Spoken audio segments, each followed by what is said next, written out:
नमस्कार, मैं अंजना और आप देख रहे हैं केबी टाइम्स न्यूज 24। आइए रुक करते हैं आज की बड़ी खबर पर। मायावती बोली सपा दोगली पार्टी, योगी की तारीफ की, आजम खान की ज्वाइनिंग के अटकलों पर कहा मैं किसी से छिपकर नहीं मिलती।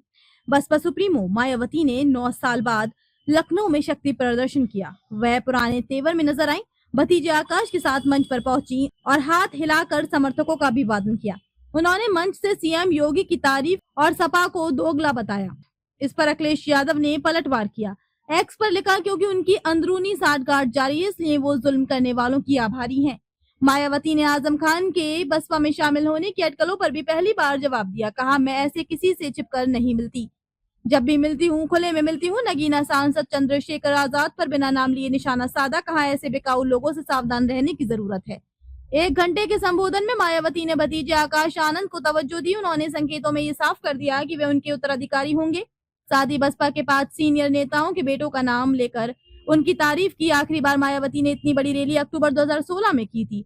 सपा सबसे अधिक निशाने पर। मायावती अपने संबोधन के दौरान अखिलेश यादव और सपा पर सीधे हमलावर नजर आई। कहा सपा को जब सत्ता में रहने का मौका मिलता है तब इन्हें ना तो पीटीआई याद आता है, ना ही बहुजन समाज के हितों की चिंता होती है। लेकिन जैसी कुर्सी हाथ से जाती, ये खुद को सामाजिक न्याय का सबसे बड़ा ठेकेदार बताने लगते हैं। जनता अब इनके ऐसे दोगले और स्वार्थी रवैये को अच्छी तरह समझ चुकी है। योगी सरकार की तारीफ, मैं वर्तमान सरकार की आभारी हूँ। कांशीराम पार्क और अंबेडकर पार्क में आने वाले लोगों से मिले टिकटों का पैसा सपा सरकार की तरह दबा कर नहीं रखा। मेरे आग्रह पर पार्क की मरम्मत पर पूरा खर्च किया गया, जबकि सपा सरकार ने पार्क के रखरखाव की बजाय दूसरे मदों पर पैसा खर्च कर दिया था। चंद्रशेखर पर निशाना, हमें कमजोर करने के लिए षड्यंत्र रचा जा रहा है। स्वार्थी और बेकाऊ किस्म के लोगों का इस्तेमाल करके कई संगठन बनवा दिए गए हैं। अब तो ये अंदर ही अंदर अपने वोट ट्रांसफर करवा कर इनके 1-2 उम्मीदवारों को जिता भी रहे हैं, जिससे दलित वोट बांटे जा सके। भतीजे की तारीफ, मायावती ने कहा आकाश आनंद एक बार फिर पार्टी के मूवमेंट से जुड़ चुके हैं, ये शुभ संकेत है। वे मेरे दिशा निर्देश में काम करेंगे।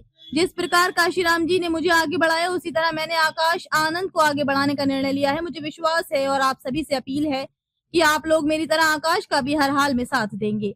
उन्होंने सतीश चंद्र मिश्रा और उनके बेटे कपिल मिश्रा की भी तारीफ की। इकलौते विधायक उमाशंकर सिंह, प्रदेश अध्यक्ष विश्वनाथ पाल और जमील अख्तर की भी सराहना की। खुद के ज्यादा सक्रिय होने का वादा, कांशीराम स्मारक में उमड़ी भीड़ से उत्साहित मायावती ने कहा अब मैं आप लोगों के बीच ज्यादा से ज्यादा समय दूंगी, इस तरह के कार्यक्रमों में अधिक नजर आऊंगी। आप लोगों को भ्रमित नहीं होना है। 2027 में हमें 5वीं बार बसपा की सरकार बनानी है। इसके लिए सपा, भाजपा और कांग्रेस जैसी जातिवादी पार्टियों के षड्यंत्रों से सजग रहना होगा। समर्थकों को सराहा। मायावती ने मंच से कार्यकर्ताओं की प्रशंसा करते हुए कहा भीड़ को अन्य दलों की तरह दिहाड़ी देकर नहीं लाया गया है, ये लोग खुद चल कर आए हैं, वो भी अपने खून पसीने की कमाई से। मंच पर मायावती की एक कुर्सी लगाई गई थी, बगल में सोफे लगे थे। इनमें मुस्लिम समुदाय के 3 चेहरे, मुनकाद अली, नौशाद अली और शमसुद्दीन, और दलित समाज के 4 चेहरे, मायावती के भाई आनंद, भतीजे आकाश, गिरीश चंद्र जाटव और घनश्याम चंद्र खरवार बैठे थे।